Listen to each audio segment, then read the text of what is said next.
연세대학교에서 조직문화신학을 가르치고 있는 손호연입니다. 서울신대 이사회에서 박영식 교수님의 중징계를 요청했습니다. 보통 교수사에서 중징계란 파면, 해임, 강등, 정직을 말합니다. 그리고 중징계의 요구의 이유는 성결교단의 창조론을 따르지 않았기 때문이라고 합니다. 특히 박영식 교수님의 무로부터의 창조 교리를 부정한 것도 그 이유 중에 하나라고 합니다. 저는 이러한 혐의가 왜 거짓인지 차분히 제 글을 읽어가면서 밝히고자 합니다.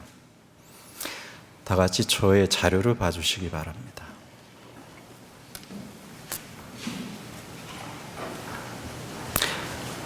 지난 4월 22일 서울신학대학교 관계자들은 기자회견을 열어 박영식 교수 징계 사태에 대한 보도 자료를 배포하며 심지어 박 교수는 무로부터의 창조 교리도 부정하고 있습니다 라고 일방적으로 주장하였다.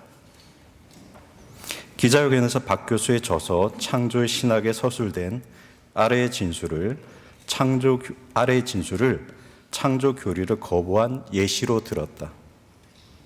무로부터의 창조는 성서를 통해서는 거의 증빙될 수 없다.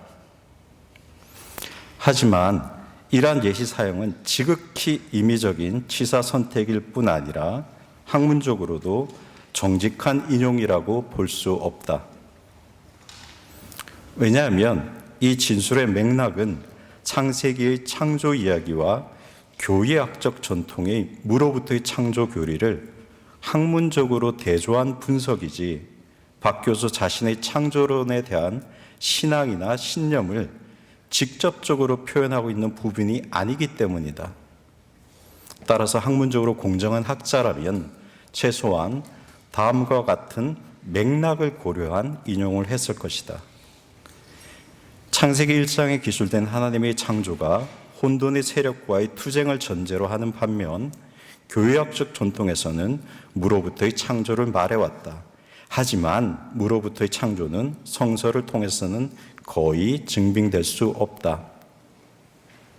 심지어 바로 다음에 이어지는 페이지에서 박 교수는 무로부터의 창조가 갖는 교의학적 중요성을 이렇게 강조하고 있다. 무로부터의 창조를 부정하면 하나님 없이도 존재하는 것들이 있었다는 말이 된다. 이처럼 무로부터의 창조는 하나님의 유일성, 자유와 전능 및 주재권을 담재하고 있다. 무로부터의 창조 교리를 부정해서는 안 된다는 자신의 견해를 박 교수가 어떻게 더 분명하게 표현할 수 있을까? 또한 4월 17일 기자회견과 여러 글을 통해 박 교수 자신이 무로부터의 창조 교리를 전적으로 신앙한다고 여러 차례 밝혔음에도 불구하고 이러한 보도 자료를 낸다는 것은 관계자들이 의도적으로 박 교수의 신학을 왜곡하고 있다고 평가할 수밖에 없는 듯하다. 이번 사태를 계기로 본인은 무로부터의 창조 교리가 지닌 역사와 그 의미에 대한 몇몇 오해를 정리하고자 한다.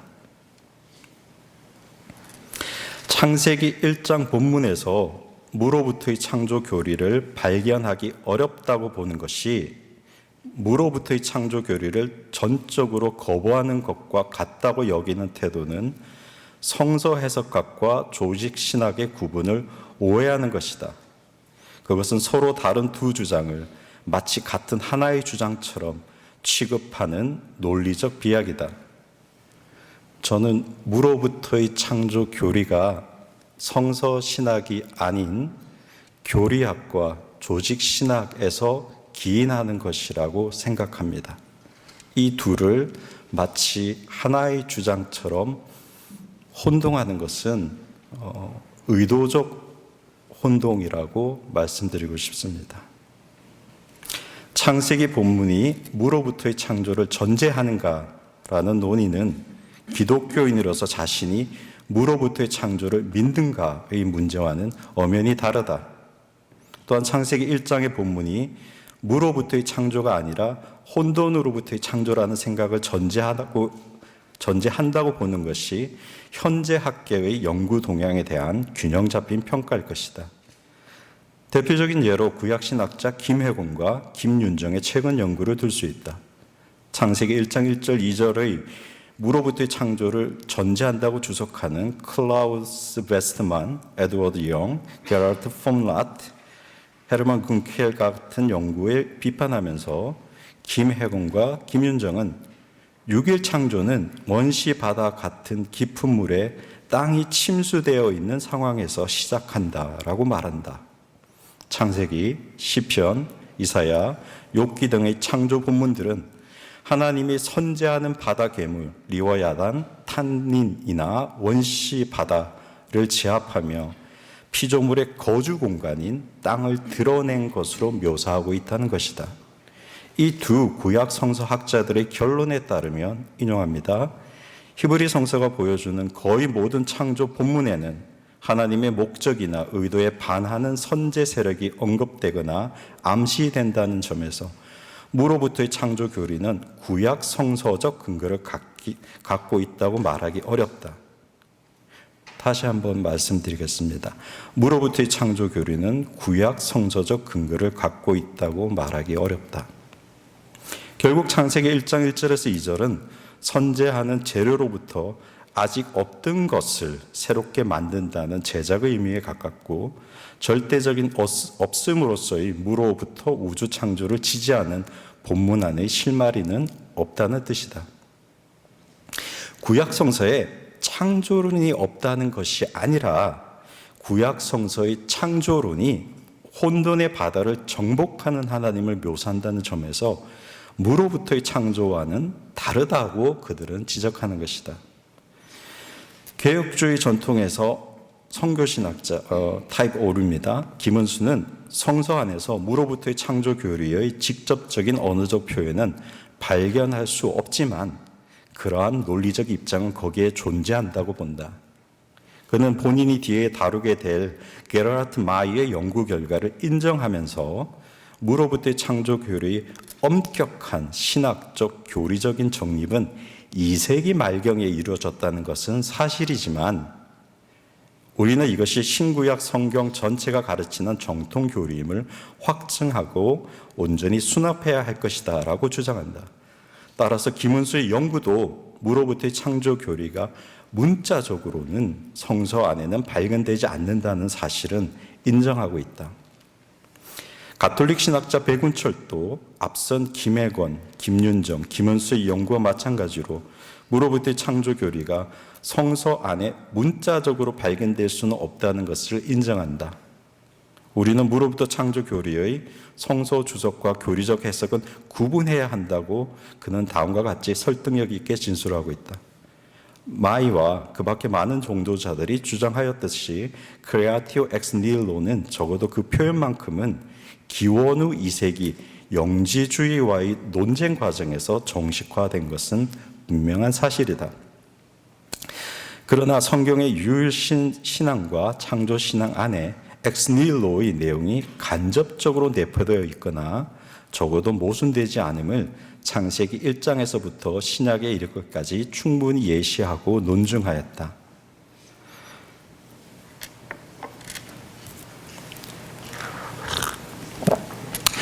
그렇다면 무로부터의 창조 교리는 역사적으로 언제 교회 안에서 성립하게 된 것인가?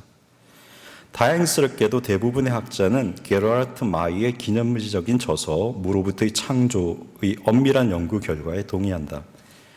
비록 과거의 연구들이 창세기 1장, 마카베오하 7장 28절, 로마서 4장 17절, 히브리서 11장 3절 등을 무로부터의 창조 교리의 역사적 기원이라고 제시하였지만 마이에 따르면 엄밀한 의미에서 선재하는 물질로부터 창조가 아니라 무로부터의 창조를 주장한 최초의 기독교인은 2세기에 활동했던 영지주의 신학자 바실레이데스라는 것이다. 조금 환기시켜 드리면 무로부터의 창조 교리는 영지주의와의 논쟁 과정에서 생겼다라고 평가하기보다는 영지주의 기독교인이었던 바실레이데스가 다른 영지주의자들을 비판하면서 무로부터의 창조라는 교리를 처음 제시했다는 것이 보다 사실에 가까울 것입니다.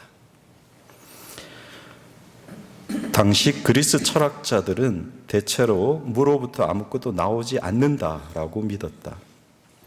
곧 아리스토텔레스의 물리학 1권 4장에 따르면 아낙시만드로스, 엠페도클레스, 아낙사고라스 등과 같은 철학자들은 무로부터 아무것도 나오지 않는다라는 공통된 의견을 수용하였다. 여기에 우리는 파르메니데스도 추가할 수 있을 것이다. 또한 1세기에서 3세기의 중기 플라톤주의자들도 하나님, 형상들, 물질이라는 세 가지는 항상 영원하다고 가르쳤다. 조물주가 무언가 이미 존재하던 어떤 형태 없고 혼란스러운 물질에 형상을 부여하는 과정을 통해 우주를 제작하셨다고 그들은 보았다. 반면 기독교인으로서는 최초로 바실레이데스가 이전의 견해에서 밝힌 것처럼 하나님이 선재하는 물질, 휠레에서 우주를 만든 것이 아니며 하나님께서 우주가 유출된 것도 아니라 다른 영지주의자들처럼 하나님이 오직 무로부터 우주를 만드셨다고 가르쳤다. 태초와 하나님의 창조에 관한 그의 진술들이라고 전해지는 몇몇을 살펴보도록 하자. 바실레이데스는 말하길 아무것도 없었던 때가 있었다. 심지어 무도 존재하지 않았다. 단순히, 확실히, 그리고 모든 궤변을 떠나서 아무것도 없었다. 그는 말하길 내가 동사 있었다를 사용한 것은 어떤 것이 이미 존재했었다는 의미가 아니라 내가 증명하고자 하는 것을 말하기 위해서이다. 곧 아무것도 없었다. 아무것도 없었을 때 물질도 존재도 비존재도 단순한 것도 생각할 수 없는 것도 감각할 수 없는 것도 인간도 천사도 신도 이름을 가지거나 감각할 수 있거나 생각할 수 있는 어떠한 형상도 존재하지 않았을 때, 곧 언어로 묘사할 수 있는 어떤 것보다도 훨씬 더 신비로운 무만 있었을 때, 무의 하나님께서 개념 없이, 감각 없이, 의지 없이, 결의 없이, 감정 없이, 욕망 없이 우주를 만드시고자 하셨다. 무의 하나님께서 무의 우주를 무로부터 창조하셨다.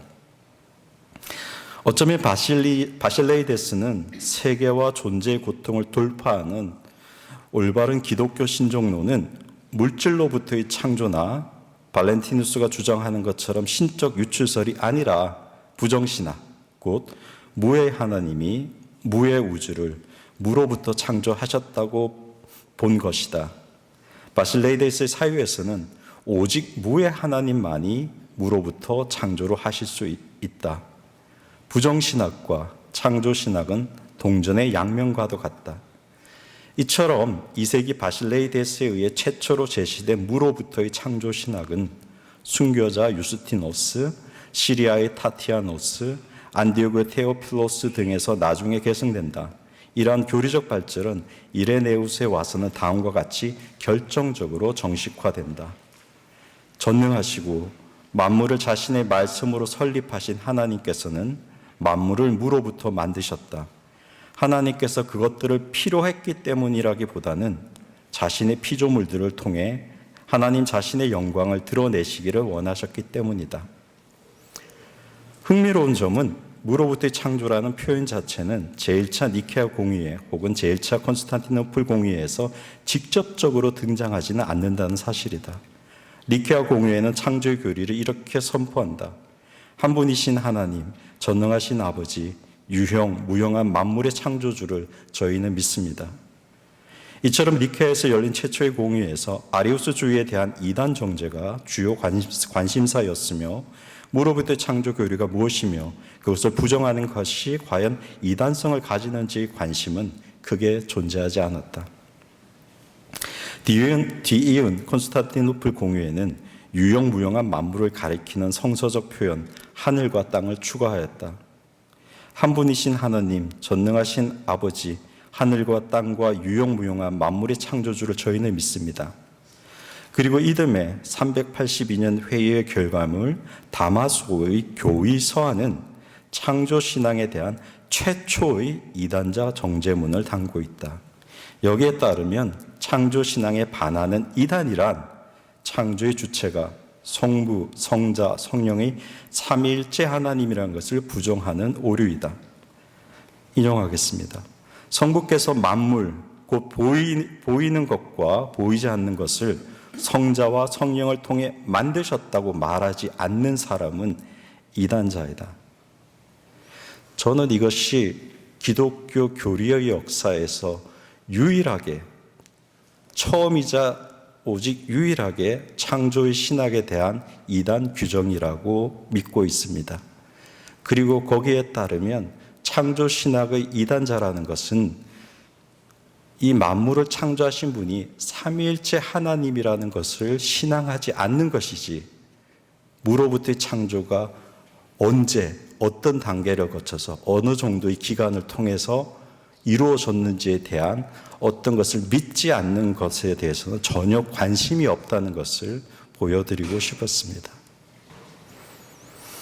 요컨대 기독교의 창조 교리와 관련하여 최초로 그리고 본인이 아는 한 유일무이하게 등장하는 이단자 조항은 창조주가 삼위일체 하나님이라는 사실을 부정하는 것과 관련되며 무로부터의 창조의 방식 혹은 과정에 대한 논란은 전혀 등장하지 않는다. 13세기 제4차 라테란 공의에서 무로부터의 창조 교리는 공식화된다.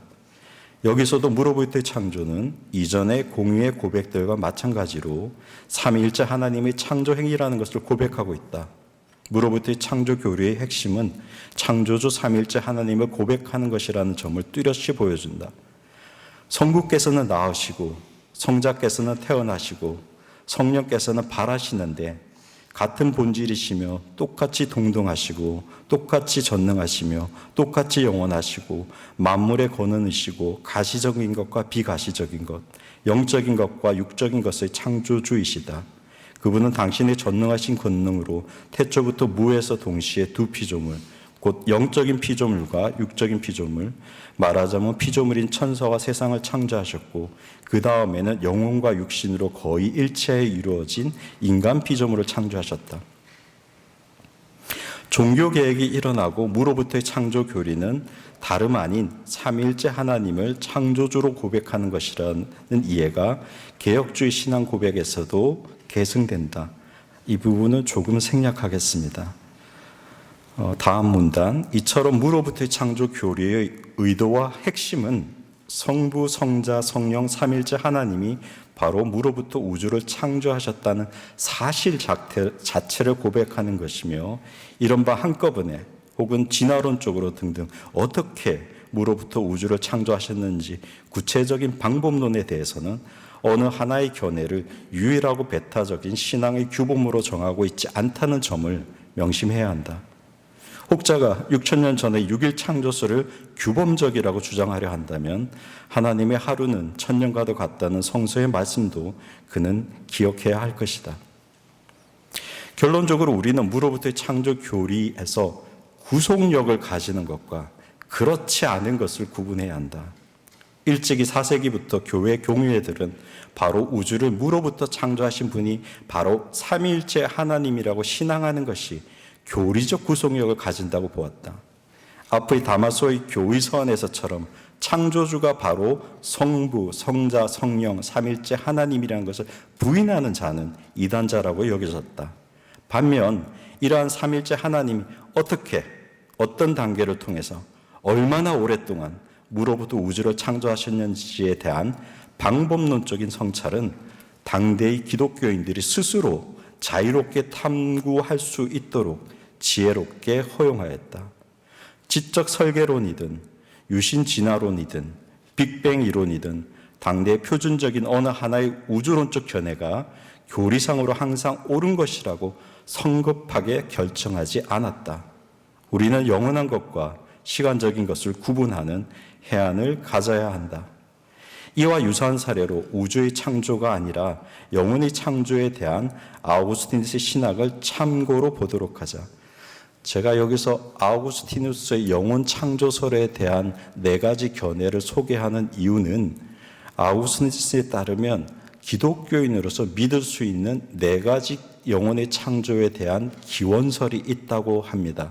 첫 번째가 단일 영혼설로 하나님은 아담의 영혼 하나만을 창조했고 그것이 여러 차례 증식해서 다른 영혼이 된다는 이론이 있고요.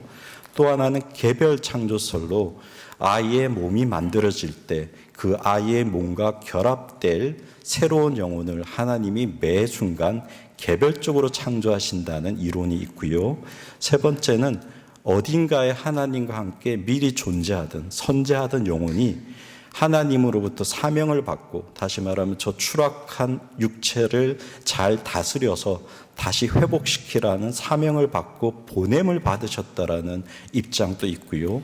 마지막 4번째는 선재하던 영혼이 하나님의 사명을 받고 온 것이 아니라 스스로의 궁금증 때문에 스스로 타락해서 몸 안으로 들어왔다라는 이론도 있습니다.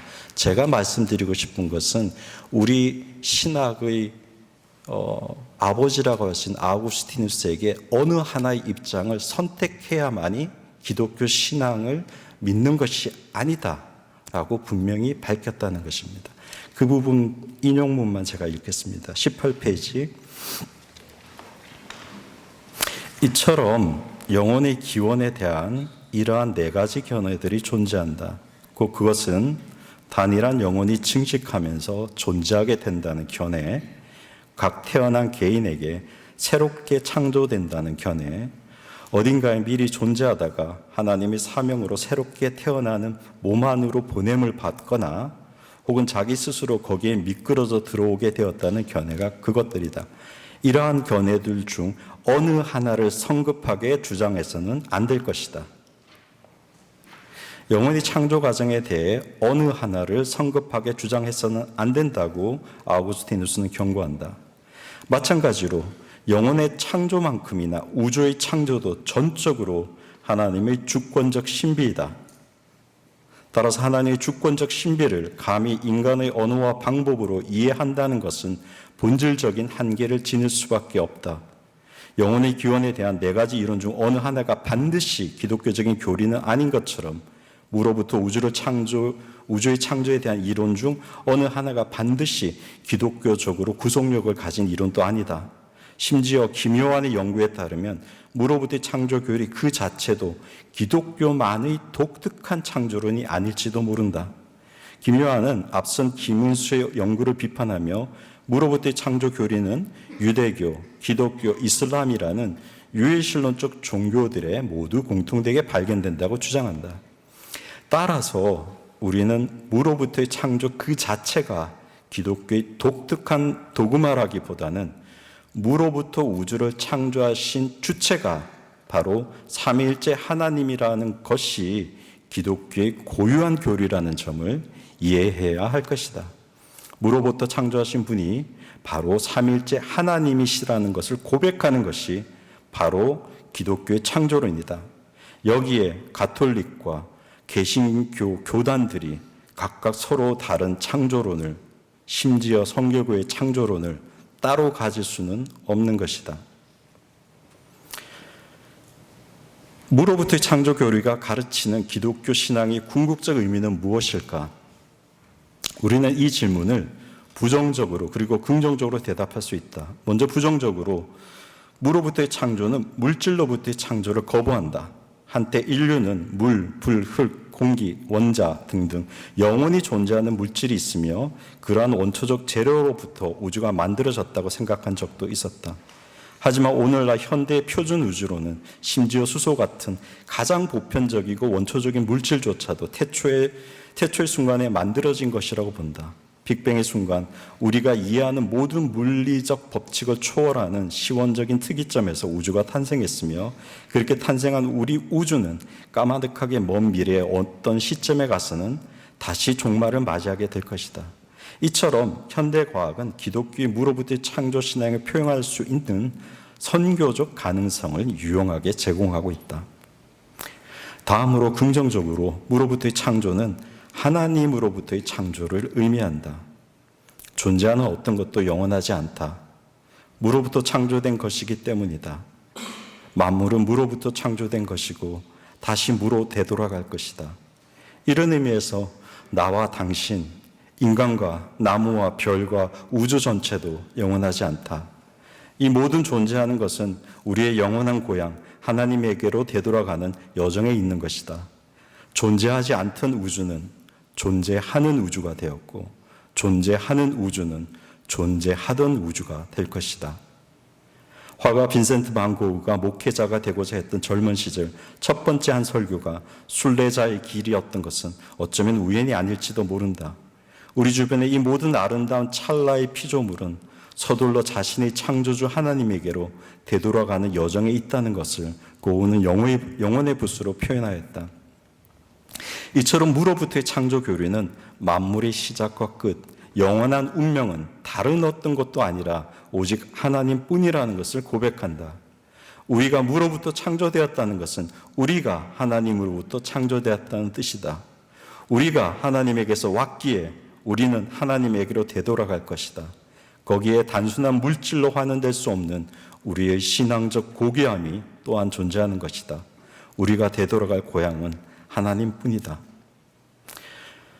마지막으로 무로부터의 창조 교리도 바뀔 수 있을까?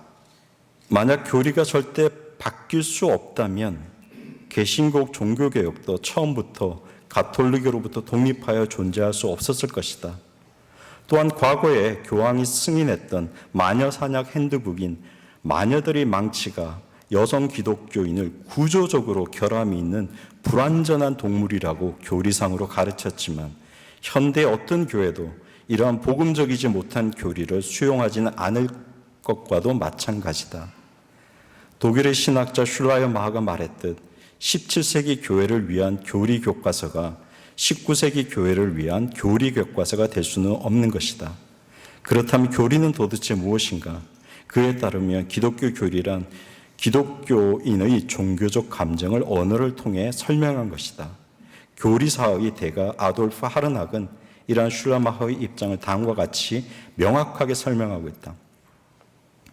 교리는 생겨나고 발전하며 새로운 목적에 봉사한다.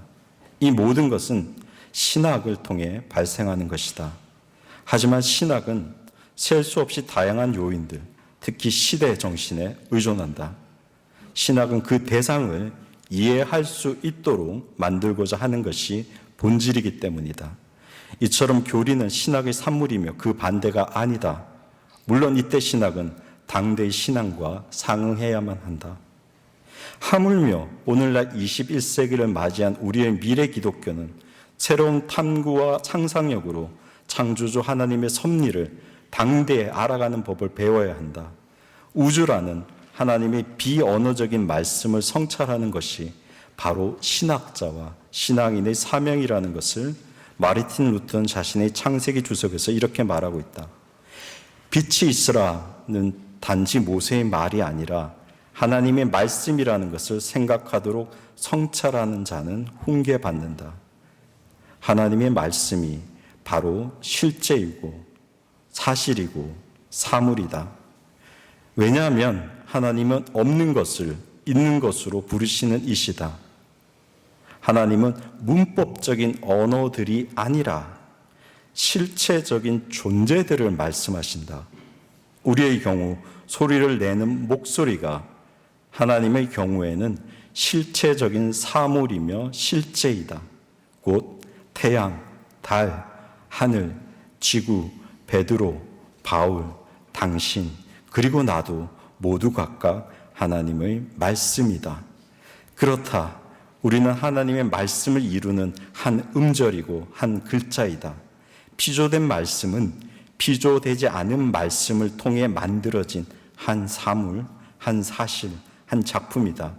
우주 전체가 선포되고 말해진 하나님의 말씀이 아니고 무엇이겠는가? 창조교리는 이러한 신앙의 훈계를 따라 우주 전체를 하나님의 피조된 말씀으로 성찰하는 시도이다. 와이트헤드가 말했듯 피조된 우주 안에 하나님의 말씀과 하나님의 합리성이 존재한다는 기독교적 신앙이 서구에서 근대 자연과학을 발전할 수 있게 한 동력이었다. 이러한 과정에서 무로부터 창조교리도 바뀔 수 있는가? 그럴지도 모른다. 다만 그것이 담고 있는 하나님의 창조 활동에 대한 심오한 성찰은 기독교 전통의 소중한 유산으로서 오랫동안 발전되고 유지되어야 한다고 본인은 생각한다. 무로부터의 창조교리는 우리 운명의 시작점과 종착점이 어디에 있는가를 분명히 보여주기 때문이다. 하지만 또한 우리는 모든 교리가 인간이 사용하는 문법적인 언어들의 한계로 인해 하나님의 궁극적 신비를 온전히 전달할 수는 없다는 것도 겸허하게 받아들여야 한다. 신학적으로 겸손하지 못한 목회자나 신학자는 하나님의 신비 앞에서도 겸손해지는 법을 배우지 못할까 두렵다. 따라서 이거를 마치며 삼위일체론을 집필하던 당시 아우구스티누스에 대한 유명한 일화를 무로부터의 창조 교리의 이야기로 다시 각색하여 이렇게 표현해 보고자 한다. 성자 아우구스티누스에 관한 유명한 일화가 있다. 그는 하나님의 무로부터의 창조의 신비에 대해 집필을 하다 난관에 봉착해 자신의 고향 북아프리카의 지중해 바닷가를 천천히 거닐고 있었다. 그는 자신의 생각이 바닥났다고 슬퍼했다. 이런저런 생각을 하면서 모래사장을 걸어서 돌아다니는 중에 한 소년을 발견했다. 소년은 그 작은 손에 들어가는 양만큼 바닷물을 퍼서 미리 만들어둔 모래 구덩이에다 부어놓고 있었다. 아우구스티누스는 의아해하면서 그 아이가 같은 행동을 계속해서 반복하는 것을 지켜보았다. 조금 지나서 호기심을 못 이긴 그는 소년에게 다음과 같이 물었다. 얘야, 지금 뭘 하고 있니? 소년의 대답은 그를 더욱 당혹스럽게 만들었다. 지금 여기 모래 구덩이로 바다를 조금씩 옮기고 있어요. 아우구스티누스는 황당해하며 그 소년의 어리석은 행동을 그만두게 하려고 말했다. 어떻게 이 많은 양의 바닷물을 이 작은 구덩이에다 옮겨 담을 수 있겠니? 그러자 소년은 아우구스티누스에게 이렇게 대꾸했다. 아우구스티누스 선생님은 어떻게 하나님의 무궁한 신비를 단지 인간의 말로 기록된 작은 책에 다 담을 수 있을 거라고 기대하세요? 그가 충격에 휩싸였다 정신을 되찾자 이미 천사는 사라진 후였다. 우리는 무한한 창조의 바닷가에서 언어의 모래알 하나를 만지작거리고 있을 뿐이다. 경청해 주셔서 감사합니다.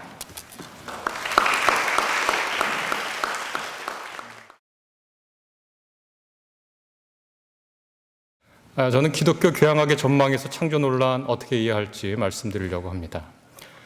제가 예전에 신약학자였는데 성서학의 출발이라고 하는 것은 교의학에 저항하면서 시작한 것이 그 학문의 본질입니다. 교리적으로 이렇게 저렇게 읽지만 성서는 실제로 그걸 말하고 있지 않는데요?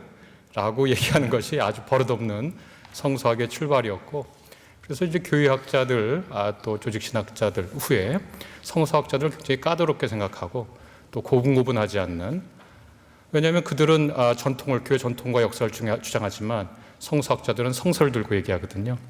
그러니까 아까 창세기 본문으로부터 무로부터의 창조를 입증할 수 없다라고 하는 성서학적으로 보면 어떻게 너무나 당연한 얘기가 또 그렇게 되는 걸 보고 아직까지도 200년, 300년 전 이야기를 싸우고 있다는 현실이 재밌게도 느껴졌습니다. 저는 오늘 기독교 교양학의 전망에서 기독교 교양학자로서 요새 논란이 되고 있는 창조를 어떻게 볼 수 있는지 말씀을 드리려고 합니다. 제가 준비한 글이 있는데 중간중간 읽어가면서 발표하겠습니다.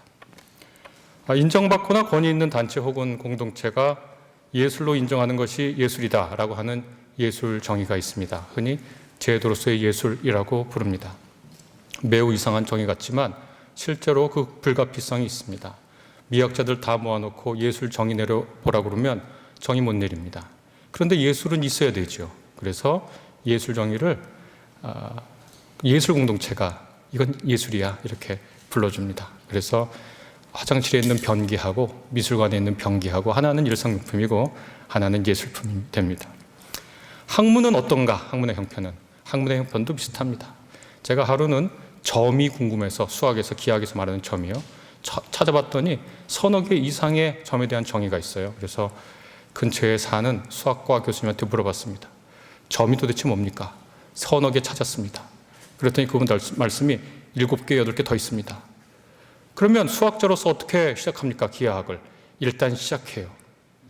그러면 점을 정의 못 내리면 선을 정의 못 내릴 거고, 선을 정의 못 내리면 면을 정의 못 내릴 텐데 기하학이 어떻게 성립합니까? 성립하고 합니다. 기하학의 결과들입니다. 우리가 지금 있는 이곳들이 어떤 지식이 학문이라고 불릴 수 있다면 그 자격과 기준과 조건은 무엇일까요? 제가 몇몇 찾아보니까 체계성, 논리성, 검증 가능성, 보편성, 진리 추구성, 혹은 지속적인 발전 가능성, 방법론, 학문 공동체, 사회적 기여 가능성 등등을 학문의 자격으로 뽑습니다. 그런데 누가 위의 자격과 기준을 평가해서 특정 체계의 학문의 자격이 있다라고 말할 수 있을까요? 오늘날 그것이 학문이다라고 말할 수 있는 판정 내리는 것이 자신의 과업으로 그렇게 생각하는 기관이 있다면 우리가 지금 있는 대학, 연구소, 학회일 겁니다. 이상하지만 세상이 그렇습니다. 가장 엄밀한 순수 추상의 세계인 수학에서도 가장 간단한 정의조차 합의하지 못한 채로 시작하니까요. 그리고 나서 그 결과는 우주 시대를 열 만큼 대단한 인간의 지적 문명이 구성되어 있으니까요. 대학은 자율적으로 특정한 지식 체계를 학문으로 부르고 특정 방향성을 온전히 유지할 수 있을까? 오늘날 우리 대학, 제가 대학이라고 말하는 건 연구소하고 학회를 모두 포함한 개념입니다. 누군가에게는 대학의 자율성이 이상적인 모습이겠지만 현실은 그렇지는 않죠. 그 다음 페이지입니다. 대학이라고 해서 사회와 역사 밖에 있는 것도 아니고 이득과 손실의 경제 원칙 예외에 있는 것도 아닙니다. 그래서 대학은 자신의 학문적 자율성과 독립성을 일정하게 조정할 수밖에 없습니다. 그러나 잊지 말아야 할 점은 사회가 대학을 필요로 하는 결정적인 이유가 대학이라고 하는 것, 곧 학문이라고 하는 것은 사회와 역사 속에 있으면서 그곳에 매몰되지 않는 겁니다.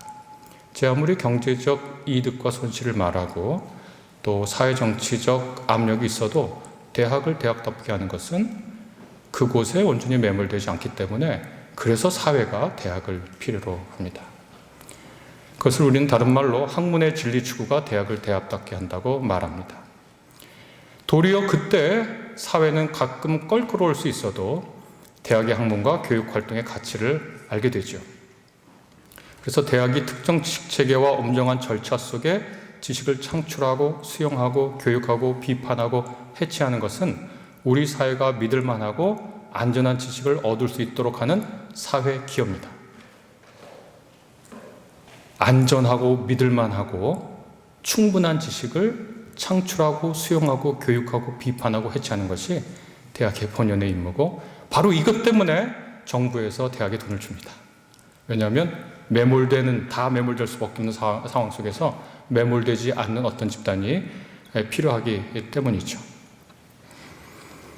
만약 이러한 사회적 승인 방식보다는 자신의 특수성을 고유하게 유지하고자 하는 이른바 교육기관이라면 그 기관은 정부기관의 학위 인정이나 지원을 마땅히 거절하면서 그들이 속한 공동체의 후원 속에 그들 나름의 이른바 지식의 자유와 독립성과 고유성을 유지할 수 있지요. 그러나 이런 경우라도 그 기관이 공동체의 전통을 답습하는 데에 머물고자 하지 않고 공동체를 활성화하는 지식을 제공하는 기관이 되려면, 다시 말해 비판적 기관이 되려고 하려면 그 기관은 공동체로부터 일정한 긴장관계를 유지해야 합니다. 바로 그럴 때 그 공동체가 그 기관을 세운 궁극적인 이유가 있는 거죠. 대학을 포함한 학문 공동체는 학문과 지식을 담당하는 사회적 책임을 부여받았고 이를 수행하기 위해서 엄정한 기준을 갖고 까다로운 절차를 통해 검증해서 지식을 자신의 공동체에 소개하는 이른바 지식의 창출 과정을 겪습니다. 위의 과정을 밟지 않으면 혹은 그 과정 밖에 있으면 지식 혹은 학문은 학문 공동체에 편입되지 못합니다. 제가 그 다음 단락에 한 예를 들었습니다. 제가 실제로 중국의 한 의사한테 들은 이야기입니다. 특정 독에 감염된 사람이 있으면 그 독을 특정 동물에게 주입하고 이후에 그 동물을 풀어주면 그 동물이 해독하기 위해서 어떤 풀을 가서 먹는다는 거예요. 그래서 그 풀을 갖다가 그 독에 감염된 사람에게 먹이면 낫는다라고 하는 얘기를 중국 의학자가 들려준 바가 있습니다. 그러나 어떤 한 사례가 있어서 그 사람이 나았다고 해서 그것이 그 풀이 그 독에 대한 해독제이라고 현대의학 공동체가 바로 수용하지는 않습니다. 해독이 그 식물과 인과관계가 있는지 아니면 상관관계인지 그것도 아니면 우연인지 이런 여러 가지 가능성을 두고 실험과 검증을 통해 확인해야 하는 절차가 누락되었기 때문이죠. 또 그 식물의 어떤 성분이 어떤 기전을 갖고 있는지를 해명하지 않고서 또 그 풀이 그 독을 해동하는 것 이상으로 나쁜 건강에 치명적인 영향을 준다고 하는 것이 충분히 드러나지 않기 때문에 그 독에 대한 해독제로 그 식물을 가능성 후보 중에 하나로 둘 수는 있지만 의학 공동체의 해독제로 편입할 수는 없죠. 어떻게 보면 매우 답답하고 까다로운 절차지만 바로 이것이 안정되고 검증되고 믿을 만한 지식이라고 얘기할 수 있겠습니다. 우리 사회의 가치가 드러나는 부분이 여기인데요. 만약에 우리가 어떤 풀이 어떤 병에 특효가 된다고 해서 그것을 팔고 이득을 보면 비면허자가 처벌을 받습니다. 의료법에. 그런데 참 재밌게 우리는 양심과 신앙과 종교의 자유 시대를 살기 때문에 어떤 것이 진리라고 말해도 처벌되진 않습니다. 우리 몸에 대한 법률의 주장과 우리의 생각과 양심과 종교에 대한 법이 제재하는 거랑 이렇게 차이나는 게 오늘날 현대사회의 또 재미있는 특징이라고 할 수 있겠습니다. 이렇게 이른바 대학으로 대표되는 학문 공동체는 공인된 학술적 가치를 지닌 지식과 학문을 성립하고 보존하고 비판하고 재구성하는 매우 중요한 역할을 담당하고 있다고 얘기할 수 있겠습니다. 공인된 학술적 가치를 대학은 유지합니다. 그런데 공인박 지식에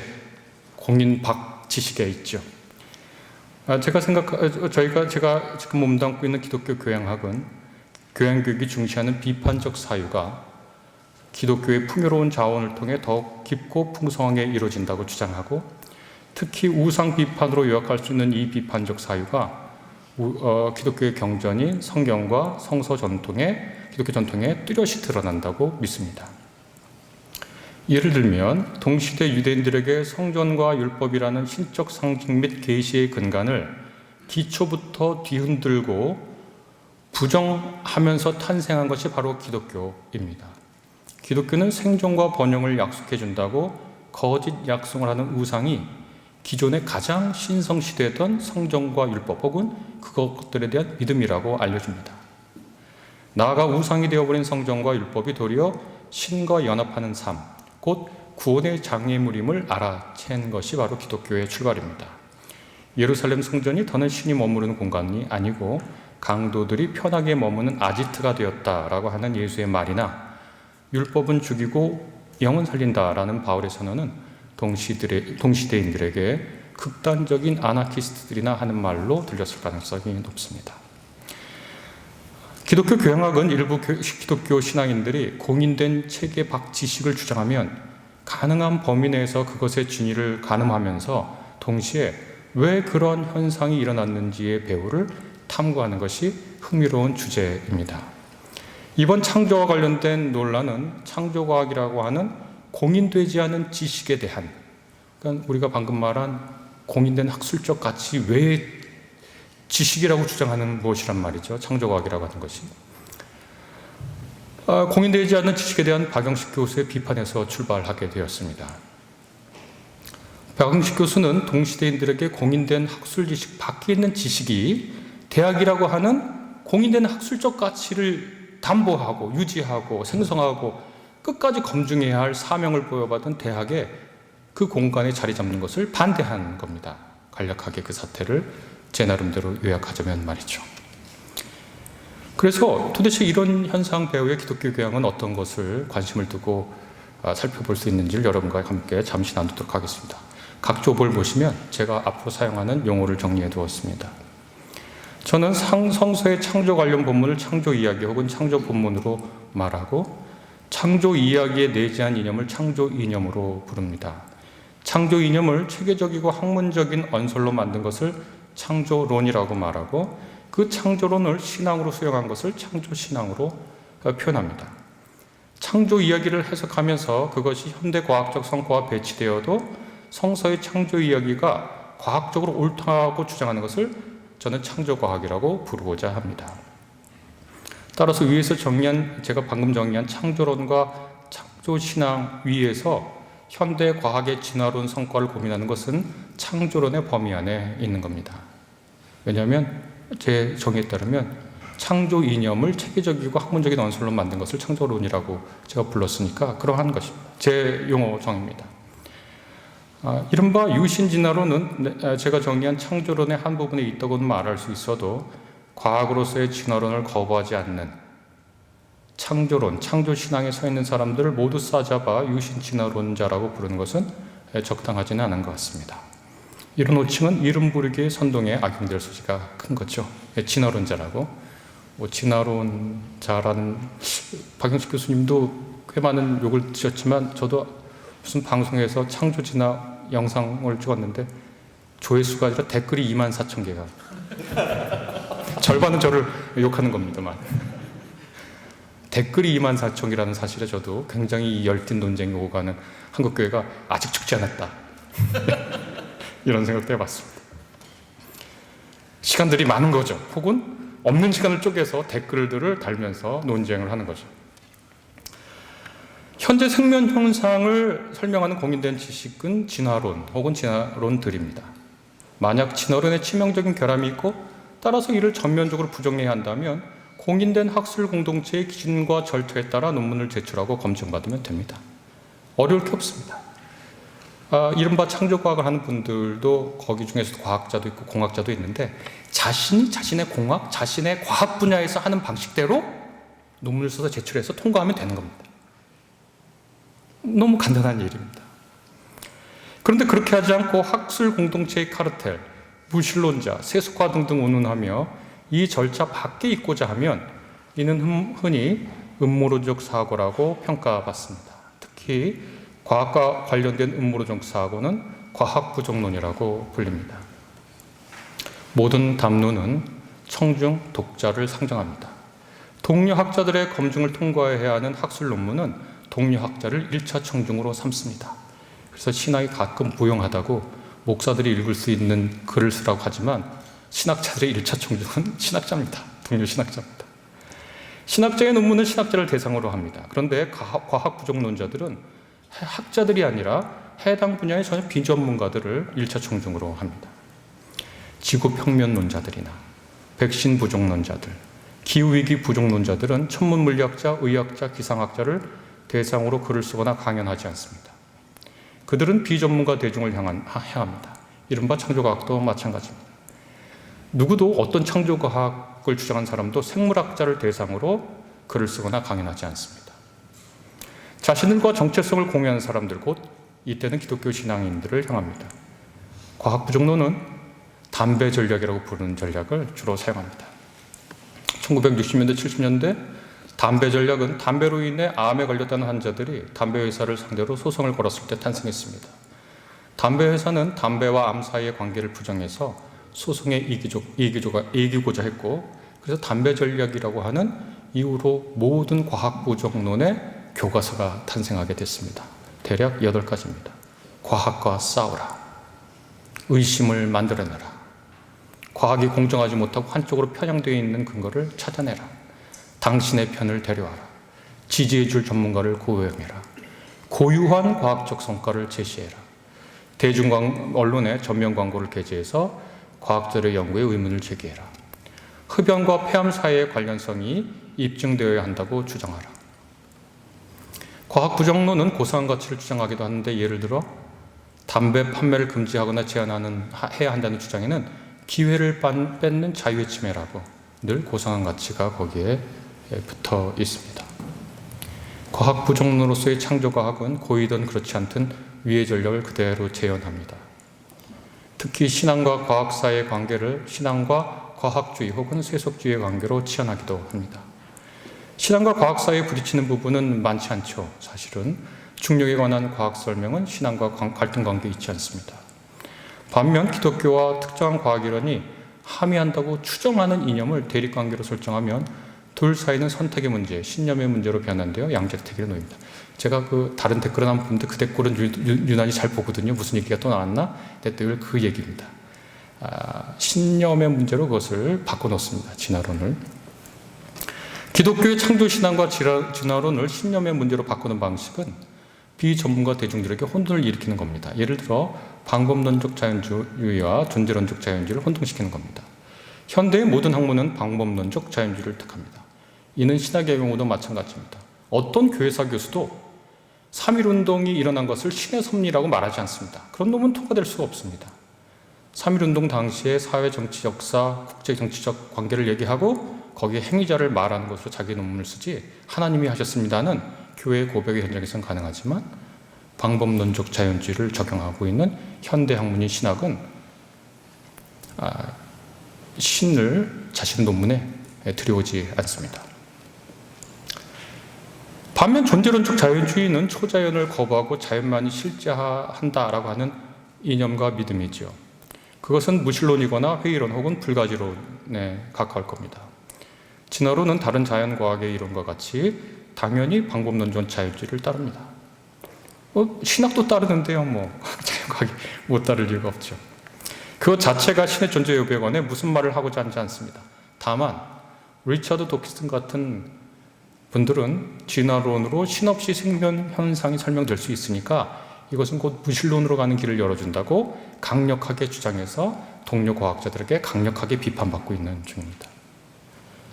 진화론이 누군가의 기독교 신앙에 문제를 일으킨다면 이는 진화론이 반신앙적이어서가 아니라 문제를 일으키는 이가 수용한 신앙 이해와 충돌하기 때문입니다.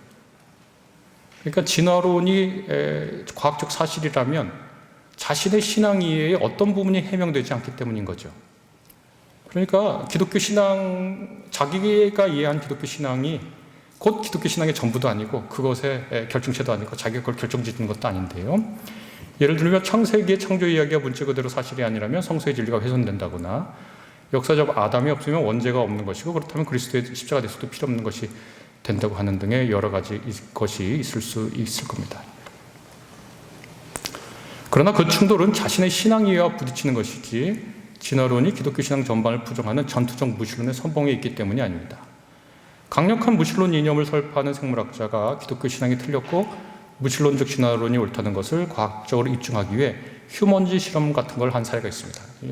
휴먼지 실험을 아시는 분들은 알겠지만 이바노프라고 하는 소련의 과학자가 진화론을 입증하고 정교의 신앙을 없애기 위해서 인간과 침팬지 사이에 이종 하이브리드를 만들려고 했습니다. 제가 그 각주 달아놨으니까 한번 흥미를 느끼시는 분들은 보시기 바랍니다. 물론 나중에 스탈린은 이 다윈의 진화론을 거부하고 유전자가 쉽게 변할 수 있다는 이론을 지지하면서 당시 유명했던 여우 실험이나 이런 것들이 모두 폐기되기도 했죠. 여하튼 이런 사람들이 있지만 이것은 과학자 일반의 모습은 아닙니다. 기독교 신앙은 자연주의적 오류를 범하는 진화주의자와는 경론을 벌일 수 있겠지만 자연과학으로서의 진화론의 말은 경청할 수 있습니다. 자신의 분야에서 뛰어난 수리 및 자연과학이나 공학자들이 자신의 학문을 전개하는 방식과는 다른 방식으로 자신의 비전문 영역인 창조과학 연구활동을 하려고 하는 것 역시 다른 과학 부정론에서도 종종 찾아볼 수 있는 사례입니다. 이에 대해 사회심리학은 정체성 보호인지에 관한 분석을 이미 한 바 있습니다. 어떤 사람이 그릇된 신념을 가지고 있을 때 왜 그런지에 대한 사회심리학은 크게 두 가지 이론을 두고 다투었습니다. 하나는 정보 부족 이론이고 하나는 정체성 보호인지인데 정체성 보호인지가 더 적절하다는 평가를 많이 받는데요. 이 이론에 따르면 인간은 신념을 형성할 때 그것이 실증적 주제라고 해도 증거에 따르기보다는 정체성에 따른다는 겁니다. 대표적인 실험이 어떤 수학 문제를 내고 수학 잘하는 그룹과 못하는 그룹을 나누고 이후에 어떤 화장품의 부작용 비율을 두고 이 화장품을 출시해야 되는지 말아야 되는지를 물었는데 수학을 잘하는 그룹이 훨씬 더 높은 정답이 나오는 것은 당연한 일이었습니다. 그러나 미국에서 한 실험인데 그러나 총기 소지 같은 이데올로기적인 문제를 제시하자 수학자라는 게 아무 의미가 없어지고 섞여버립니다. 그러니까 우리가 무엇인가를 인지할 때 정체성 보호 인지가 굉장히 강력하게 수의적인 부분에서 작용한다는 것을 입증한 대표적인 실험이라고 할 수 있겠습니다. 성서의 문자적 접근에 따른 창조이해가 신의 창조를 이해하는 유일한 방식이 아니라면 과학적 이론을 수용하지 못할 이유가 없습니다. 지동설을 수용하고 신앙에 문제가 없단 말입니다. 어떤 분들은 지동설은 신앙과 문제가 부딪히는 부분이 없지 않느냐라고 하지만 저는 1시간 내에 최소한 10개 정도 지동설을 주장할 때 성서와 부딪히는 문제를 찾아낼 수 있습니다.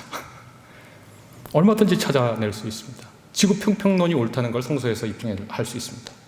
정말 평평하게 생각했거든요. 그러니까 우리가 성서를 읽을 때 제발 성서학자들의 말을 조금이라도 좀 귀 기울여 주셨으면 하는 바람을 조금 가져봅니다. 너무 교양만 하지 마시고.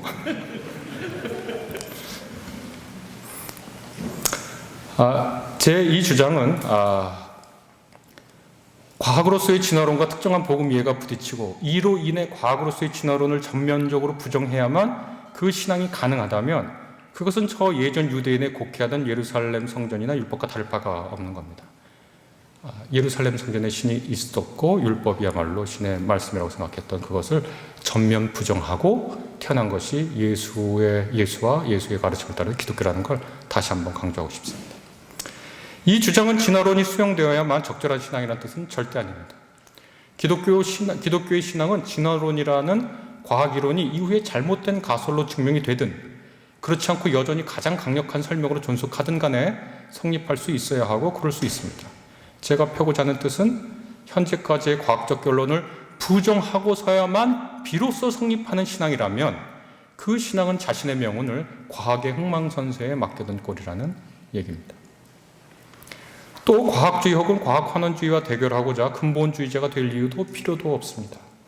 자연과학주의는 다른 학문 영역, 사회학이나 문학에서도 수용되지 않습니다. 신앙의 담론은 자체의 독립성과 자율성을 유지할 수 있고 이른바 과학과의 대화 혹은 융합에 신학의 생존이 달린 것은 아닙니다. 물론 더 풍요로울 수 있고 더 멋있을 수도 있고 더 아름다울 수도 있겠죠. 풍요로울 수도 있겠죠. 그러나 신학이 과학과의 대화 융합에서만 거기에 생존이 달린 것이다. 그렇게 생각하지는 않습니다. 약속의 백성이라고 잡아던 유대인들은 바빌로니아 제국에 의해 신의 도시 예루살렘과 신의 집인 성전이 무너지고 제국 곳곳으로 전쟁포로 이자 노예로 끌려갔습니다. 그제서야 비로소 그들은 성전이라는 우상과 야훼 신앙을 날카롭게 구분할 수 있었고 야훼 신앙의 이해를 확장했습니다. 더욱 깊은 신앙의 자리를 펼 수 있었던 거죠.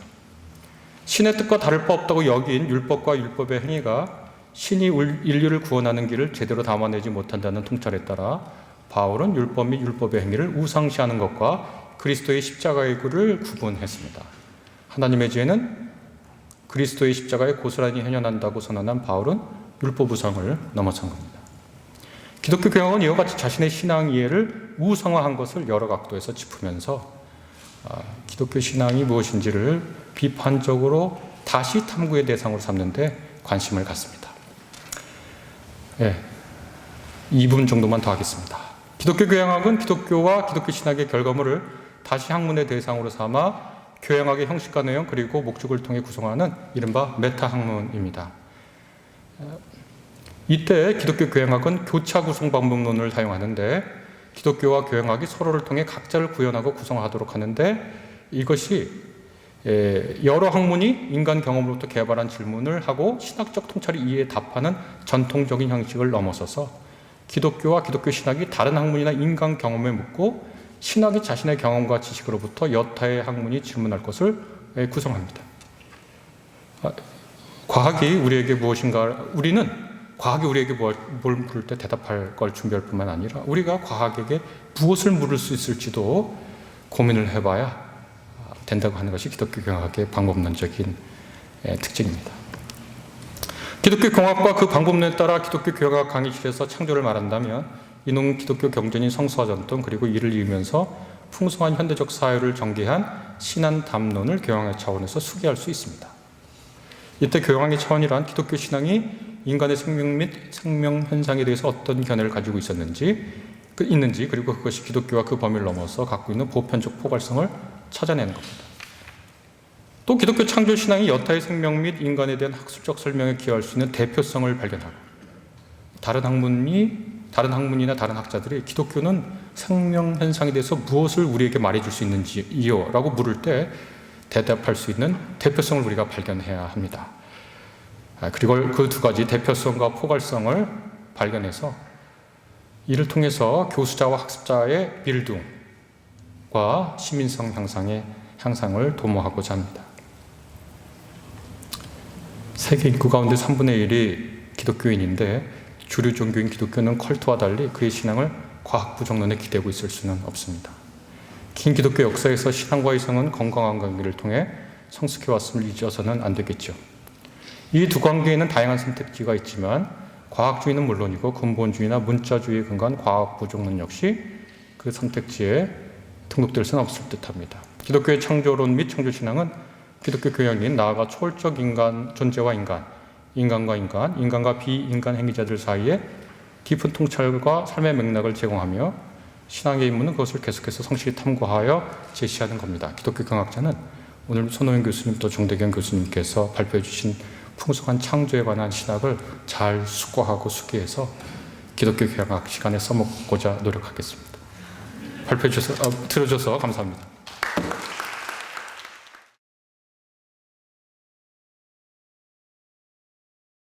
연세대학교에서 기독교 교양 과목 가르치면서 또 교목으로 섬기고 있는 정대경입니다. 앞에 존경하는 교수님들 다 달변이시라 마지막에 하는 게 상당히 부담스럽네요. 그래도 한번 해보도록 하겠습니다.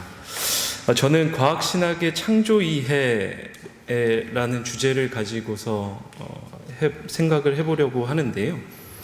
저는 교목으로서도 사역을 하고 있고 또 연세대학교회 안에 소속되어 있는 삼회교회 담임으로도 또 사역을 하고 있습니다. 그래서 이번 박영식 교수님 사태가 발생을 하면서 마치 유신진화론이라든지 아니면 과학적 발견들을 받아들이고 있는 그 신학적 진영들이 신앙이 없는 것처럼 이렇게 호도되고 있는 게 상당히 안타깝더라고요.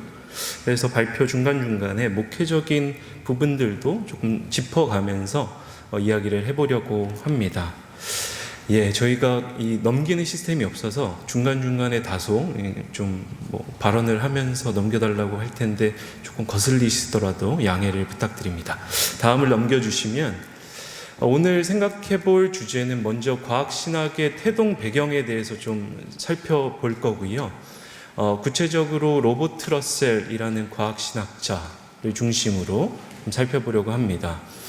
그리고 지금 한창 논란이 되고 있고 논쟁이 되고 있는 소위 진화를 받아들인 상태에서 기독교 교리로서의 창조 이해와 섭리 이해를 프로젝트 맥락에서 과학과 신학의 대화 안에서 재구성해 봤던 그 프로젝트가 디바인 액션 프로젝트라는 것인데 이 부분을 조금 소개를 해드리고 그것의 배경에 대해서 살펴본 다음에 그 디바인 액션 프로젝트를 통해서 어느 정도 컨센서스가 이루어졌던 이론이 저 비개입주의적이고 객관적인 하나님 행위라는 겁니다. 그러니까 다시 말씀드리면 과학 시대에 접어들면서 기독교에서 교리로 계속해서 전해 내려오고 있었던 이 창조 교리와 섭리 교리가 과연 과학시대 안에서 효과적으로 또 유효한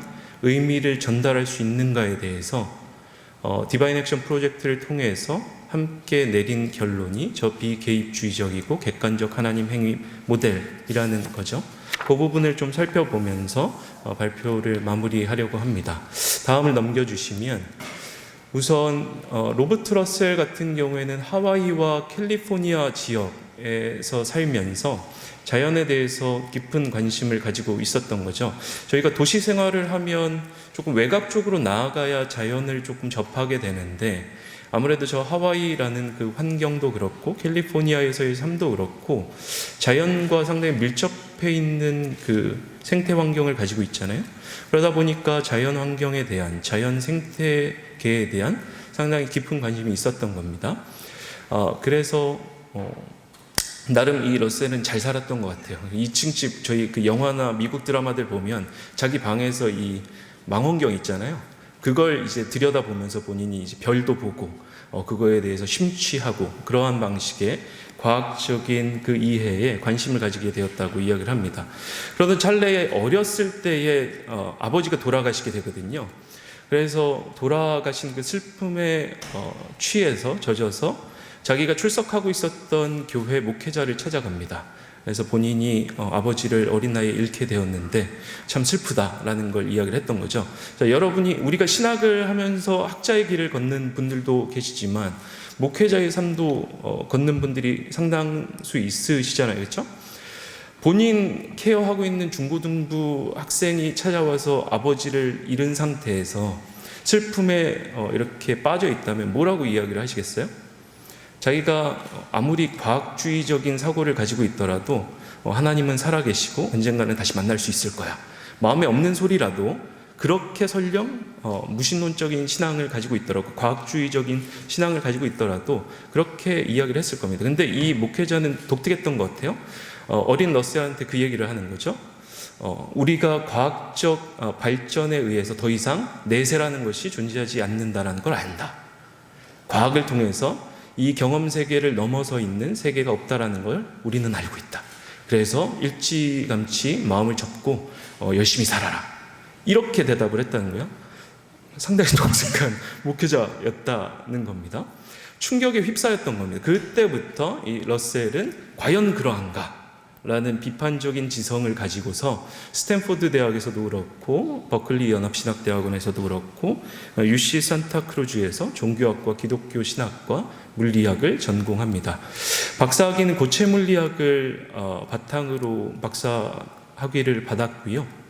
그 이후에 미국 안에 칼튼 컬리지라는 나름 인문학적인 분야에 있어서는 인정받는 학교의 물리학 교수이자 종교와 과학 교수로 재직을 하기 시작을 합니다. 다음 슬라이드를 넘겨주시면 그러던 찰나에 1954년 그 어간을 시점으로 미국 안에서 기독교 신앙 자체가 자연과학적인 연구와 상당히 동떨어져 있다. 그래서 더 이상 기독교 신앙을 바탕으로 논의되는 것이 과학 시대를 살아가고 있는 현대인들에게 어떠한 의미도 제공하지 못한다. 그 둘 사이의 간극이 너무나도 크다라는 문제의식을 가지고 미국을 중심으로 종교와 과학, 기독교 신앙과 자연과학 사이에 대화를 시작하게 됩니다. 대표적인 단체가 Institute on Religion in an Age of Science. 이걸 한글로 번역하면 약간 이상하더라고요. 과학시대의 종교협회, 단체. 그래서 그 당시에 유수한 과학자들이 기독교 신학자들과 함께 모여서 학제간 연구를 시작하는 그 태동이 1950년대 중반부터 스물스물 나타나기 시작하고 그 이후에 유럽 쪽으로 전달되면서 우리가 잘 알고 있는 유럽학회라든지 아니면 국제 종교와 과학 학회라든지 이러한 것들이 생겨나기 시작을 하는 거죠. 그 맥락에서 1980년대에 로버트 러셀이 테뉴어 트랙에 있었음에도 불구하고 그 테뉴어를 포기하고 칼튼 컬리지로부터 이제 버클리 연합신학대학 원으로 옮기게 되면서 여기에서 CTNS 신학과 자연과학 연구소라는 것을 설립하고 학제간 연구를 본격적으로 시작을 하게 됩니다. 다음 슬라이드 넘겨주시면 이 단체와 연구소를 중심으로 상당히 쟁쟁하고 사회적으로 주목을 받았던 학제간 연구들이 많이 일어났었는데요. 미국 국립보건원에서 게놈 프로젝트가 진행될 때 실상 신학적인 윤리적인 함의 연구도 이제 수주를 받아서 연구하기도 했었습니다. 근데 대표적인 그리고 우리 주제와 연관되어 있는 프로젝트는 이 디바인 액션 프로젝트라는 것인데 1980년대 후반에 가톨릭 교황청과 개신교 신학자들 사이에 교감이 벌어지기 시작을 하면서 프로젝트는 1990년부터 대략 2005년, 2006년까지 15년에서 16년 정도를 이제 진행하게 되는 거죠. 50여 명의 각 분야의 전문과학자들이라든지 신학자들, 철학자들이 함께 모여서 함께 과연 기독교 성서와 전통 안에서 하나님은 이 세계 안에서 행위하신다라고 고백해 왔는데 그걸 여전히 과학시대 안에서도 고백할 수 있겠는가? 이 부분을 한번 좀 심도 있게 논의해 보자 라는 그 맥락에서 프로젝트가 시작이 됐던 겁니다.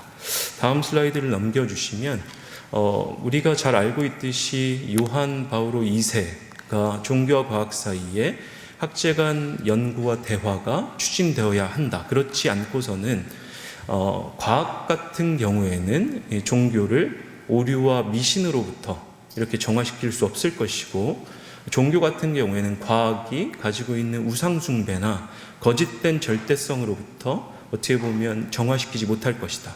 그러니까 인류 전체를 위해서는 종교와 과학 사이의 학제 간 대화와 학제 간 연구가 상당히 중요한데 그 맥락에서 이 디바인 액션 프로젝트가 시작되었다라는 것을 인지하시면 좋을 것 같습니다. 다음 슬라이드요. 그럼 디바인 액션 프로젝트가 가지고 있었던 그 배경, 도대체 이게 왜 필요할까를 좀 생각을 해보면 우리가 전통교리 안에서 지배적인 신학 내의 이론으로 위치를 점유하고 있었던 것이 이 더블 에이전시 이론인 거죠. 이중행위 이론으로 번역되기도 하는데 무로부터의 창조 교리를 맥락에서 본다면 하나님이 질적으로 다른 피조물을 창조하셨기 때문에 하나님이 100% 풀리 자신의 인과력을 발휘하시고 피조물적인 에이전트, 피조된 존재들도 자신의 인과력을 100% 풀리 발휘하더라도 이 경험 세계 안에서 하나의 사건이 조화롭게 하나님의 에이전시와 피조물적인 에이전시의 충돌 없이 일어날 수 있다. 이게 더블 에이전시의 어떻게 보면 간단하게 요약하면 그 이해인 겁니다. 그걸 주장해왔던 대표적인 학자가 중세에는 아퀴나스였고 우리 근대와 현대신학으로 넘어오게 된다면 칼바르트가 이 이중행위를 이야기를 했던 거죠. 더불어서 과학과 신학의 맥락에서 이중행위 이론을 제시하고 주장했던 학자가 이 성공의 신학자였던 어스틴 파렐이었는데 뭐라고 이야기를 하는가 하면 종교라는 것은 하나님의 행위와 우리들의 행위 사이의 인과적 접점을 탐구하는 차원이 아니다. 신적인 행위와 인간들의 행위 모두 실체성을 지니고 있고 두 행위는 상호간의 자유로운 조화를 이룬다. 신적인 행위의 양태를 알지 못하더라도, 제가 잘못 번역을 한 겁니다. 알지 못하더라도 우리는 신적인 행위와 피조물적인 행위 사이에 문제점을 제기할 수 없다.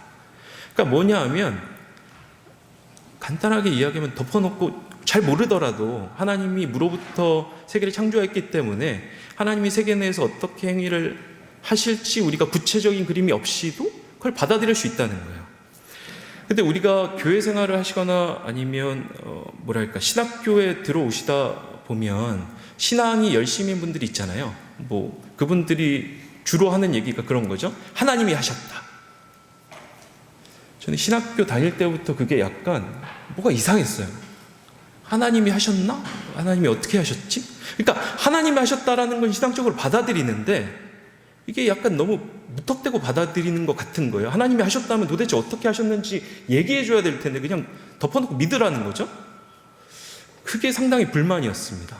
근데 이 더블 에이전시 이론이 다소 이러한 이미지로 얘기를 하고 있는 것 같은 거예요. 근데 저만 그렇게 생각을 했던 것이 아니라 과학신학자 중에 가장 잘 알려져 있는 존 폴킹온도 다음 슬라이드에서 본인의 저서에서 뭐라고 이야기를 하는가 하면 어스틴 파렐은 다음과 같이 신토마스주의를 따른다. 그게 이중행위를 유지하고 주장을 한다는 거죠.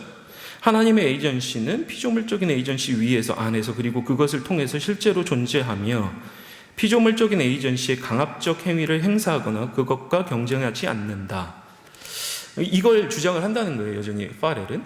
그런데 문제는 폴킹온의 관점에서 보면 비록 파렐은 이중행위에 관한 방대한 양을 썼지만 나는 그의 생각을 이해할 수 없는 모호한 신학적 주장이라고 생각한다.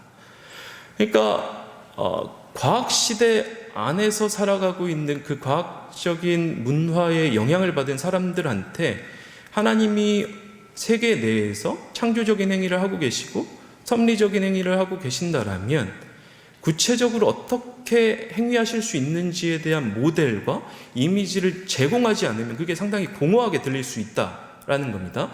그 맥락에서 디바인 액션 프로젝트는 고전적인 의미에서의 이중행위 이론에 대한 비판과 그 한계를 지적하면서 나타났던 거죠.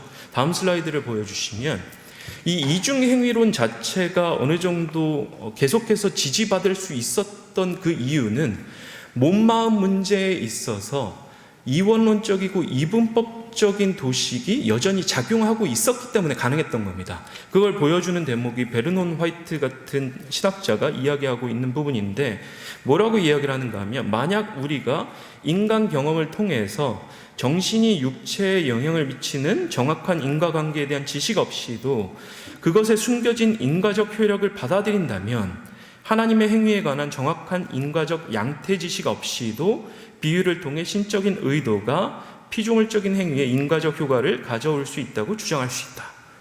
간단하게 이야기하면 우리가 잘 몰라도 인간의 정신이 인간의 신체에 영향을 미치고 우리의 자유의지가 우리의 신체에 영향을 미쳐서 우리의 삶에 인과적 효력을 나타내고 있다는 걸 인과적 흐름에 대한 정확한 지식 없이도 받아들이고 있다면 그러면 하나님이 피조물적인 차원에서 질적인 다른 차원의 하나님이 이 피조물 세계 안에서 인과적 효력을 발휘하고 있는 정확한 인과적 과정에 대한 지식 없이도 받아들여도 된다는 거거든요. 근데 이게 잘 생각을 해보면 약간 무지에 호소하고 있는 겁니다. 우리가 잘 알지 못하더라도 인간의 정신이 자유의지를 바탕으로 인과적 효력을 발휘하고 있다면 하나님도 그렇게 하는 걸로 그냥 퉁치면서 받아들이자. 이런 거거든요. 근데 이게 우리가 현대과학이 발달하고 계속해서 신경과학적인 연구 결과들이 도출되고 심리철학 안에서 몸마음 문제에 대한 핫한 디베이트가 계속 일어나고 있는데 이러한 논의의 맥락에서 본다면 이거 상당히 신학적 주장이 약한 겁니다. 그래서 정확하게 우리가 몸마음 문제에 있어서 인간의 의식이 어떻게 신체에도 영향을 미치고 실제 생활세계 안에서 인과적 효력을 가지고 오는지에 대한 정확한 그림도 필요한 것이고 그 맥락에서 하나님의 행위의 세계 안에서의 이미지도 그리고 모델도 필요하다라고 볼 수가 있는 거죠. 두 번째 같은 경우는 그러한 맥락에서 디바인 액션 프로젝트가 제시가 됐던 것이고 우리가 깊이 다루지는 않겠지만 아서 픽곡과 같은 영국 옥스포드의 생화학자면서 성공의 신학자였던 신학자는 이 몸마음 문제 안에서의 디바인 액션을 하나님의 세계 내의 창조 행위와 섭리 행위에 대한 모델과 이미지들도 이렇게 제시하기도 합니다. 여튼 세 번째로 넘어가시면 다음 슬라이드요. 이 더블 에이전시 이론 같은 경우에는 신적론에 있어서 상당히 뚜렷한 해결책을 제시하지 못한다라는 거죠. 100% 하나님이 풀리 인과력을 발휘하고 계시고 피조적인 에이전트들도 100% 풀리 발휘하고 있다면 인류 역사 안에서 발생했었던 홀로코스트라든지 아니면 난징 학살이라든지 우리가 베트남 전쟁에서 베트남 사람들을 학살했던 그 학살 가운데 도대체 하나님은 뭐 하고 계셨냐? 하나님 그때도 풀리 100% 인과력을 발휘하고 있었던 거 아니냐?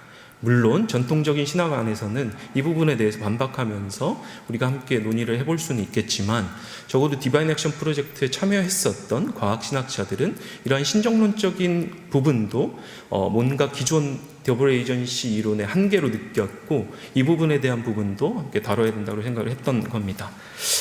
그리고 마지막 같은 경우에는 다음 슬라이드로 넘겨주시면 종말론적인 하나님의 행위와 도대체 지금 현재 하나님의 행위 사이의 구분점을 어떻게 가져갈 것이냐.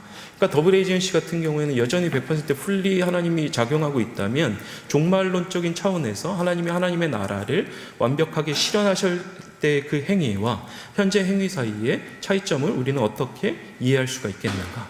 그렇지 않고서는 무의미하게 좀 들릴 수 있다 라고 이야기를 하면서 그 배경으로서 디바인 액션 프로젝트가 시작이 됐던 겁니다. 다음 슬라이드를 넘겨주시면 결국에 우리가 모든 디바인 액션 프로젝트에서 이루어졌었던 총 5번을 바탕으로 했던 뉴로사이언스를 바탕으로 하나님의 행위에 대해서 논의하기도 하고 양자역학 맥락에서 논의하기도 하고 우주론 맥락에서 논의하기도 했었는데 그 모든 것들을 디테일하게 들어갈 수는 없어서 적어도 이 디바인 액션 이론들 사이에 공유되고 있는 몇 가지 전제들을 좀 짚어드리면 첫 번째 전제, 공유되고 있는 전제는 하나님의 무로부터의 창조와 계속적 창조 모두를 이제 전통의 맥락에서 받아들이고 이 안에서 우리가 디바인 액션을 이야기할 수 있다라는 거예요. 그러니까 우리가 박영식 교수님 사태가 발생하면서 서울 학교 이름을 거론해도 되는지 모르겠는데 모 신학교에서 다 알고 있는 우리가 다 알고 있는 모 신학교에서 이제 신학자들 성명서도 나오고 그쪽에서 이제 주장들도 나오고 하면서 무로부터의 창조를 부인한다는 거였잖아요. 너희는 이제 카오스로부터의 창조만을 이야기한다. 아니거든요. 실상 이 디바인 액션 프로젝트에 참여했었던 과학신학자들은 하나님의 계속적 창조라는 것은 무로부터의 창조의 맥락에서부터 계속해서 이어지고 있는 것이다라는 점을 분명하게 이야기를 합니다. 왜 그런가 하면 종말론적인 관심 때문에 그런 거예요. 하나님이 과정신학이나 아니면 과정철학에서 이야기했었던 카오스와의 어떠한 결투로부터 이 모든 것들이 생겨난 것이라면 종말론적인 완성 자체에 대한 보장이 이루어질 수가 없는 거죠. 이 부분이 상당히 트러블이었던 겁니다. 과학신학자들에겐. 그래서 우리가 과학신학에 들어와 있는 학자들이 마치 과정신학자들이 대부분인 것 같지만 실제로는 과정신학자들은 과학신학으로 불릴 수 있는 그 분야 안에서 상당히 소수고 나머지는 판넨베르크 계열의 신학자들과 과학신학자들, 몰트만 계열의 과학신학자들과 신학자들이 대다수를 차지하고 있습니다. 우리가 아까 이야기했었던 폴킹오런이라든지 아니면 피콕이라든지 로버트 러셀이라든지 이러한 어떻게 보면 주요 신학자들은 다 몰트만 계열의 신학을 따르고 있거나 아니면 판넨베르크 계열의 신학을 따르고 있는 것인 거죠. 이 맥락에서 계속적 창조라는 것은 무로부터의 창조로부터 이어지고 있는 하나의 하나님 창조 행위라는 것을 함께 공유하고 있는 겁니다. 그래서 폴킹호 같은 경우에는 자신의 챕터에서 뭐라고 이야기를 하는가 하면 우주의 진화적 성격에 대한 과학적 발견은 신학으로 하여금 계속적 창조 개념을 창조 안에 계신 하나님의 내재적 현존과 무로부터의 창조 개념과 함께 강조하도록 만들었습니다. 그러니까 계속적 창조 개념이 과학신학을 토대로 강조되고 있는 것은 맞기는 맞는데 실상 이 계속적 창조 개념만을 어펌하는 것이 아니라 무로부터의 창조 교리도 실상 과학신학자들은 받아들여서 이 맥락에서 디바인 액션 이론을 제공하고 제시하고 있다라는 것이죠. 다음 슬라이드를 보시면 몰트만 같은 경우도 실상 과학과 신학에 본격적으로 인볼브해서 뭔가 자신들의 저작을 논문들을 많이 쓰지는 않았지만 과학신학자들 가운데 몰트만 계열의 그 신학을 따르고 있는 과학신학자들과 계속해서 교류를 하면서 실상 자신의 계속적 창조 개념에 대해서 뭐라고 이야기를 하는가 하면 이렇게 이야기를 합니다. 창조 이야기는 우리에게 카오스로부터의 창조가 카오스 안에서 이루어지는 창조임을 보여준다. 성서의 상징적인 언어 안에서 무질서로 대표되는 밤과 바다, 곧 카오스적인 힘들은 하나님에 의해 배제되고 제한되었음에도 불구하고 계속해서 창조된 존재들의 영향력을 행사한다. 무로부터의 창조는 그러므로 무 안으로 향하는 창조이다. 그것은 결과적으로 위협 가운데 놓인 창조이며 피조물들은 그 위협으로부터 제한된 정도의 보호를 받는다. 하지만 이와 반대로 묵시적 비전 안에서 보여지는 종말론적 창조는 카오스적인 힘이 부재되어 있다. 영광의 창조는 더 이상 위협을 받거나 취약한 모습이 아니다. 종말론적인 창조의 모습에서 하나님은 모든 것을 편만하실 것이다. 그의 영광은 모든 것을 관통하고 모든 종류의 파멸들과 파멸의 가능성 자체와 죽음과 죽음의 가능성조차도 제거하실 것이다. 그러니까 우리가 잘 알고 있는 몰트만 같은 경우에는 짐춤 카발라 전통, 유대 카발라 전통을 가져오면서 하나님 안에 무의 공간을 마련을 하잖아요. 결국에는 무로부터의 창조라는 것은 하나님이 자기 자신을 일정 부분 자신 안에서 비움으로써 생겨낸 그 무 안으로의 창조라는 거죠.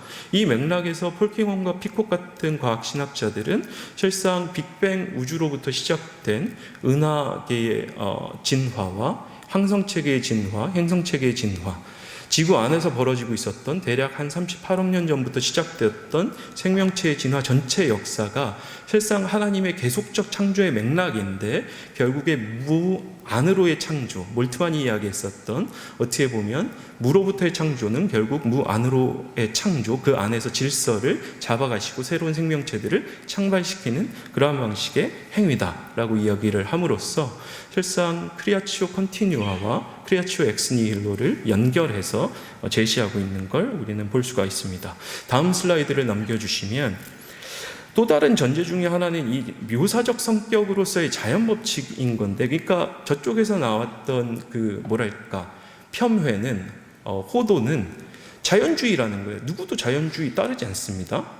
극단적인 과정신학의 맥락에서 과학신학을 하고 있는 신학자들 외에는 자연 법칙이 독립적인 엔티티로 보지 않거든요.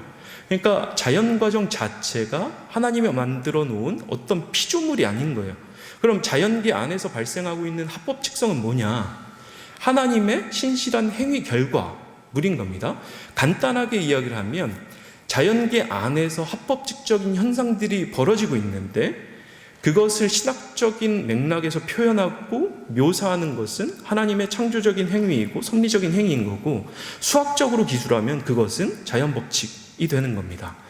그래서 마치 자연 법칙 자체가 어떠한 법칙적 인과력을 가지고 있어서 하나님도 그걸 따라야 되지 않느냐라고 누군가 비판한다면, 그건 과학신학을 제대로 알지도 못하고 제대로 연구하지도 않고 이야기를 하고 있는 것이죠. 그 맥락에서 과학신학 자체가 자연주의라고 비판하는 것 자체가 지금 이 이해를 잘 모르고 있는 겁니다. 죄송합니다. 제가 얘기하다 보니까 약간 격해져서. 그러니까 읽어보고, 제발 읽어보고. 박영식 교수님 저서도 잘 안 읽어보고 막 비판을 해야 되는 거잖아요.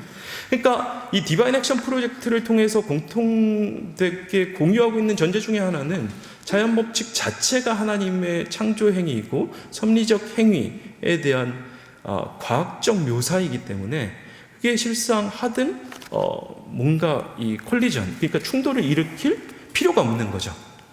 그 맥락에서 기적도 이야기를 하는데, 기적도 이야기할 수 있는 겁니다. 과학신학의 맥락에서.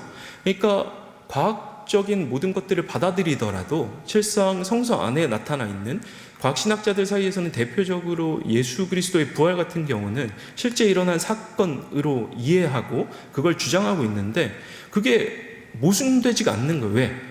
하나님이 1초 뒤에 일으키시는 자연세계 안에서의 합법칙성이 현재와 과거와는 달리 미래는 다를 수가 있는 거니까. 여튼 그 맥락에서 실상 어떤 일군의 사람들은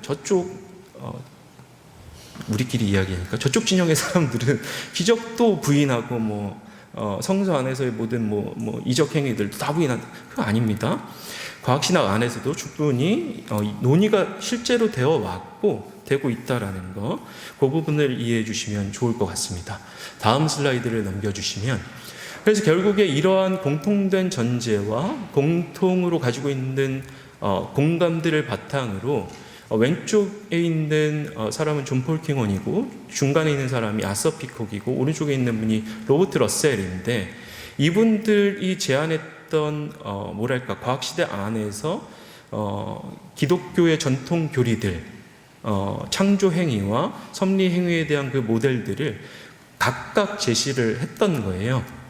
저희가 디테일하게 모든 분들을 볼 수는 없고 어느 정도 교감되는 차원에서 이야기를 해본다면, 폴킹원 같은 경우에는 카오스 이론을 바탕으로 하나님의 세계 내 행위를 제시를 하는 것이고, 중간에 있는 아서 피콕 같은 경우에는 실상 몸마음적인 맥락, 신경과학의 맥락, 심리철학의 맥락에서 하나님의 행위 모델을 제시하기도 합니다. 근데 두 분 같은 이론에는 어느 정도 한계가 있어서 마지막에 제시되었던 게 러셀의 이론인 건데, 러셀의 이론을 잠깐 살펴보고 이제 마무리를 하려고 합니다. 다음 슬라이드요. 러셀 같은 경우에는 양자역학 차원의 존재론적인 비결정성이 있다라는 코펜하겐 해석을 따르면서 하나님이 세계 안에서 행위할 수 있는 공간, 피조된 세계 자체가 하나님의 행위에 열려 있는데 그 열린 체계가 바로 양자역학적 차원이다라고 이야기를 합니다. 그러면서 구체적으로 우라늄 원자들이 반감기를 거쳐서 토리움으로 5개는 바뀌고, 만약에 10개의 우라늄 원자가 있다면 반감기를 거치게 되면 5개는 토리움 원자로 바뀌고 나머지 5개는 우라늄 원자로 있게 됩니다. 근데 우리가 코펜하겐 해석적인 그 해석을 따르면 10개 중에 5개가 토리움으로 바뀐다라는 것은 통계적으로 우리가 알고 있고 과학에서도 양자역학 안에서도 그렇게 제시가 되고 있는 거예요. 근데 어떤 10개 중에 어떤 5개가 토리움으로 바뀌고 어떤 5개가 우라늄으로 유지될지는 결정되어 있지가 않다라는 거죠. 그리고 자연적인 원인 자체가 없다라는 게 코펜하겐 해석인 겁니다.